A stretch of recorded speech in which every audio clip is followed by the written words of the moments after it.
মাত্র 3 কাপ ময়দা দিয়ে দু রকমের নিমকি আজকে বাড়িতেই বানিয়ে নিলাম। একটা বানিয়েছি মিষ্টির দোকানের মতো খাস্তা নিমকি, আর একটা যেটা আমরা বিজয়া দশমীর দিন বানাই সেই নিমকি। দু রকমের নিমকি খুব সহজভাবে বানিয়ে নিয়েছি। অনেকেরই কমপ্লেন থাকে নিমকি ঠান্ডা হওয়ার পর মিয়ে যায় বা নরম হয়ে যায়। আজকে যে ট্রিক্স তোমাদের শেখাবো এইভাবে বানালে কিন্তু ঠান্ডা হওয়ার পরও নিমকি একদমই নরম হবে না। তো চলো ঝটপট রেসিপি তোমাদের সাথে শেয়ার করি। এর জন্য প্রথমে 3 কাপ ময়দা আর বড় চামচের 2 চামচ ঘি দিয়ে খুব ভালো করে ময়ান দিয়ে নিয়েছি। আর এরপর কিন্তু আমি আরো 3 চামচ মতো সাদা তেল অ্যাড করেছি। ঘি আর তেল দিয়ে ময়ান দেওয়ার পর এইরকম দলা বাঁধা পর্যন্ত আমাদের খুব ভালো করে সময় নিয়ে ময়ান দিয়ে নিতে হবে। ময়ানটা চেক করার জন্য হাতে দলা হলে কিন্তু বুঝতে হবে আমাদের ময়ান একদম পারফেক্ট হয়েছে। এবার অল্প অল্প করে জল দিয়ে একটা শক্ত ডো আমাদের রেডি করে নিতে হবে। একদমই নরম করা যাবে না, রুটি পরোটার মতো ডো বা ময়দা একদমই হবে না, একটু শক্ত হবে। জাস্ট একটা আকার বা মণ্ডল নেওয়ার পর্যন্ত আমাদের জল দিতে হবে, তার বেশি একটুও জল দেবে না। তাহলে কিন্তু নিমকি হওয়ার পর প্রথমে খাস্তা থাকলেও পরে নরম হয়ে যাবে। এই ছোট ছোট ট্রিক্সগুলো ফলো করলে কিন্তু নিমকি একদম মিষ্টির দোকানের মতো হবে। দিলাম পরিমাণ মতন লবণ এবং কালো জিরে, আবার একটু ভালো করে মেখে নিলাম। তো দেখো আমি একটা একদম শক্ত ডো রেডি করে নিয়েছি এবং এটাকে 10 মিনিট মতো আমি রেস্টে দিয়েছি। 10 মিনিট বাদে এটা থেকে আমি কয়েকটা বড় বড় লেচি কেটে সরিয়ে রাখছি। ওই নিমকিগুলো আমি যে খাস্তা নিমকিগুলো বানিয়েছি সেগুলো এই লেচি থেকেই বানিয়েছি। আর যে বড় একটা লেচি থাকলো সেই লেচি থেকে এবার আমি কুচো নিমকি বানিয়ে নেব। তো প্রথমে এটা আমি বেলে নিচ্ছি। কোনো তেল বা ময়দা দেওয়ার একদমই দরকার নেই, যেহেতু এই ডোটার মধ্যে যথেষ্ট পরিমাণে ঘি এবং তেল আছে, এটা কিন্তু এমনিই বেলা হয়ে যাবে। বেশ পাতলা করে আমি বেলেছি, একদমই মোটা করে বেলবে না, তাহলে খাস্তা হবে না। একটু পাতলা করে বেলে নেবে, তাহলে কিন্তু একদম পারফেক্ট হবে নিমকি। তো এবার বেলে নেওয়ার পর আমি ছুরির সাহায্যে লম্বা লম্বা সরু সরু করে ওপর নিচ বরাবর কেটে নিয়ে ডায়াগোনালি বা তেরচাভাবে আমি আবার কাট লাগিয়ে দিচ্ছি, এবং তাহলে কিন্তু ওই কুচো নিমকির শেপগুলো চলে আসবে। তোমরা যদি এরকম না চাও তোমরা চৌকো করেও করতে পারো, তবে যেহেতু কুচো নিমকি দোকানে যেগুলো বিক্রি হয় সেগুলো এইরকম বরফির আকার বা চারকোনা লম্বা টাইপের হয়, তাই এরকম আমি করেছি। এবার ছুরি দিয়ে এগুলোকে তুলে নিচ্ছি। একটু হালকা হাতে ছুরির সাহায্যে এগুলোকে তুলে নিতে হবে।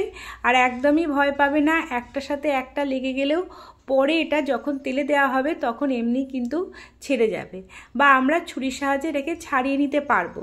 সেই জন্য একটার সাথে একটা লেগে গেলে একদমই ঘাবড়ানোর কোনো প্রয়োজন নেই। ওই দলা পাকানো অবস্থাতেই কিন্তু আমি রেডি করে নিয়েছি এই নিমকিগুলো। এবার আমি তেলটাকে সামান্য গরম করব। যে কোনো নিমকি, সিঙ্গারা, খাস্তা, কচুরি, গজা এই জিনিসগুলো ঠান্ডা তেলে বা মিডিয়াম গরম তেলে কিন্তু ভাজতে হয়। একদমই গরম তেলে ভাজার দরকার নেই। দেখো মিডিয়াম গরম তেলে কিন্তু আমি এগুলোকে দিয়ে দিয়েছি। আর দেখো ছুরির সাহায্যে হালকা হালকা ছাড়িয়ে দিচ্ছি। যখন এটা গরম হবে প্রতিটার থেকে একদম আলাদা হয়ে যাবে। তো ওদিকে ওটা মিডিয়াম ফ্লেমে ভাজা হতে থাকুক।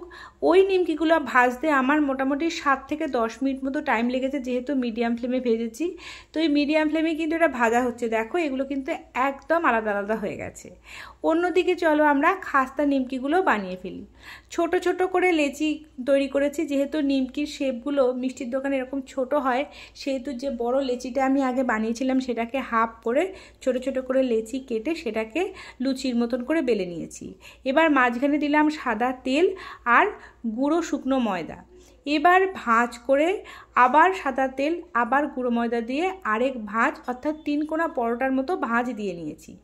এবার এটাকে আমি হালকা হাতে একটু বেলে বড় করে নেব। খুব বেশি বড় করা বা খুব বেশি চাপাচাপি করে বেলার দরকার নেই, তাহলে কিন্তু ভেতরের যে লেয়ারগুলো সেগুলো তেলে দিলে খুলে যাবে না। তো একটু আলতো হাতে বা আলগা হাতে তোমরা এটাকে বেলে বানিয়ে নেবে। তো তোমাদের সুবিধার জন্য আবার একবার দেখিয়ে দিই। লম্বা করে বেলে নিয়ে ওপরে তেল এবং শুকনো ময়দা ছড়িয়ে আবার ফোল্ড করে আবার সেটাকে আবার তেল এবং ময়দা ছিটিয়ে ফোল্ড করে এটাকে আলতো হাতে বেলে নিতে হবে। চেষ্টা করবে নিচের ফোল্ডটায় কিন্তু একটু কম বেলুনের প্রেসার দিতে, ওপর দিকটা প্রেসার দিয়ে কিন্তু বেলে নেবে, তাহলে তেলে ছাড়লেই কিন্তু দারুণভাবে ফোল্ডসগুলো খুলে যাবে। অন্যদিকে দেখো মিডিয়াম ফ্লেমে হতে হতে কিন্তু এগুলো একদম লালচে হয়ে গেছে, অর্থাৎ এই কুচো নিমকিগুলো কিন্তু আমার ভাজা হয়ে গেছে।